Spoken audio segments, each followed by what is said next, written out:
My mother is a monster. There, I said it.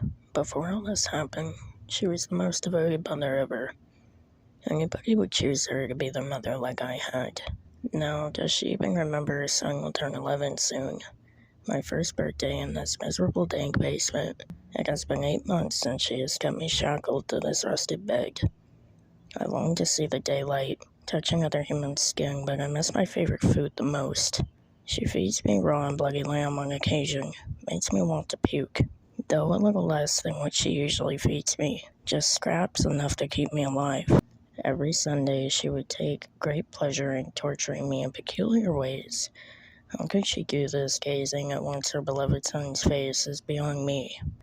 Some days she would just burn stuff, filling up the basement with rancid smoke until I pass out. Other days it would be the sounds that would make my ear bleed, literally.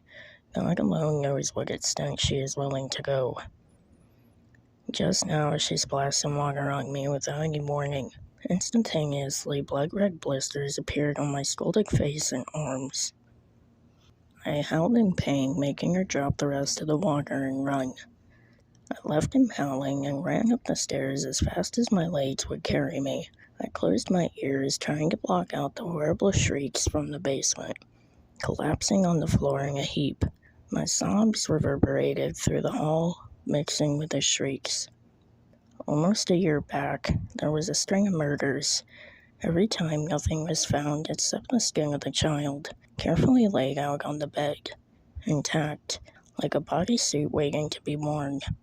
It was found the murders were on the 10th birthday of each victim. I remember feeling guilty for being glad my son had already turned 10 the last month before it all began. That night, something woke me up. As I went to the kitchen to get water, I peeked into my son's bedroom. What I saw was worse than any nightmare imaginable. The creature's body was sinewy, a dark crimson mixed with white tagged tendons, ridges protruding from its spine, ending in a fleshy tail. Eyes just cavernous hollow pits. Sharp, jagged teeth laid bare. Morphed into a perpetual death grin. It had no skin or flesh. Even the muscles were contorted and bent.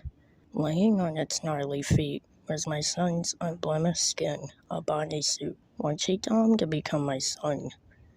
Since his 10th birthday, he was so happy, loving, and attentive that I ignored the obvious signs. It wasn't my son. I imprisoned it in the hopes of exorcising it. I tried sage, hymns, now holy water. But does it really work when it's not a possession but a demon wearing your son's skin, turning your son into a monster?